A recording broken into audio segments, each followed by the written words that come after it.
নমস্কার দর্শক বন্ধু, জ্যোতিষ শাস্ত্রের এই বিশেষ অনুষ্ঠানে আপনাদের সকলকে স্বাগত। দর্শক বন্ধু, 28শে নভেম্বর 2025 শনিদেব তার উল্টো চাল ছেড়ে দিয়ে, অর্থাৎ বক্রী গতি ছেড়ে দিয়ে তিনি এবার সোজা চাল অর্থাৎ মার্গী হয়েছে। নিশ্চিতভাবে এর ফলে প্রচুর মানুষের জীবনে অনেক রকম প্রভাব এসে পড়বে, কারণ শনিদেব যখন তার চাল বদল করেন মানুষকে তার প্রভাব ভোগ করতে হয়।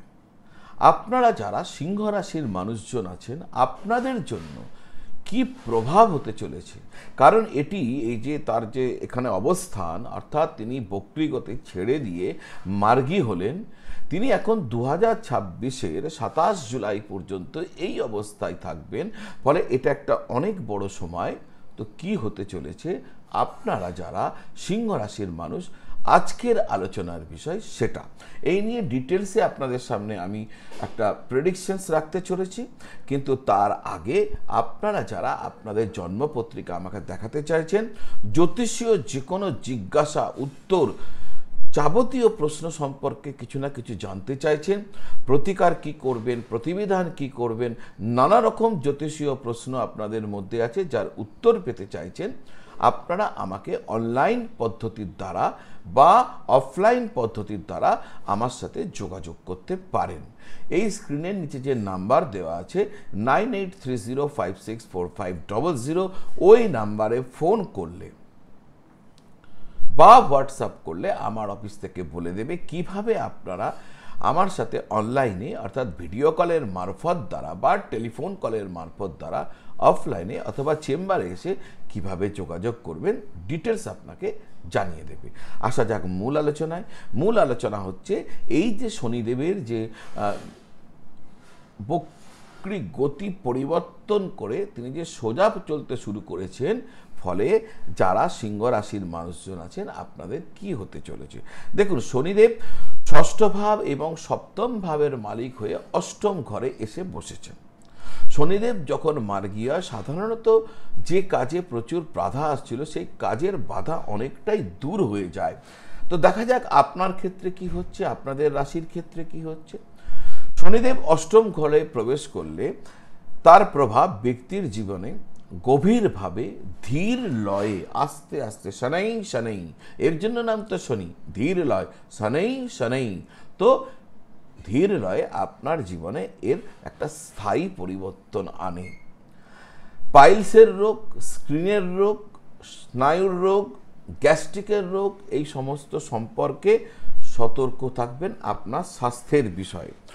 যারা অনুসন্ধানমূলক কাজে রয়েছেন, রিসার্চ ওয়ার্ক করছেন, অকাল্ট সায়েন্স অর্থাৎ জ্যোতিষ, তন্ত্র মন্ত্র, গুপ্তবিদ্যা এর সাথে রয়েছেন, আধ্যাত্মিকতার সাথে রয়েছেন, আইটি সিকিউরিটির সাথে জড়িয়ে রয়েছেন, সাইকোলজি নিয়ে কাজ করছেন, এ সমস্ত ক্ষেত্রে যারা কাজ করছেন তারা যথেষ্ট উন্নতি করবেন এই সময়কালে।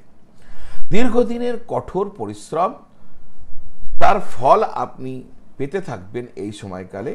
পুরনো প্রকল্প যা কোনো কারণে বন্ধ হয়ে গেছিল সেই কাজ কিন্তু পুনরায় শুরু হয়ে যেতে পারে। কর্মক্ষেত্রে দায়িত্ব এবং চাপ যুগপৎ বৃদ্ধি পেতে পারে। আপনার যারা সিনিয়র রয়েছেন তাদের সাথে মতবিরোধ হতে পারে, সুতরাং আপনার সতর্ক থাকা উচিত হবে। পৈতৃক সূত্র থেকে লাভবান হতে পারেন। পারিবারিক সম্পত্তি জমিজমা নিয়ে কোনো বড় সিদ্ধান্ত এই সময়কালে আপনি বা আপনারা নিতে পারেন।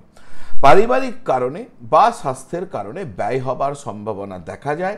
এই সময়কালে টাকা ধার দেওয়ার আগে বহুবার ভেবে তবেই টাকা ধার দেবেন।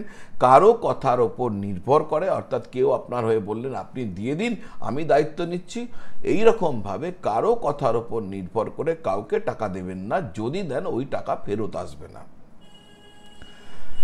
প্রেমের ক্ষেত্রে, দাম্পত্য ক্ষেত্রে সম্পর্কের মধ্যে আবেগ, মাধুর্যতা সমস্ত কিছু বজায় থাকবে।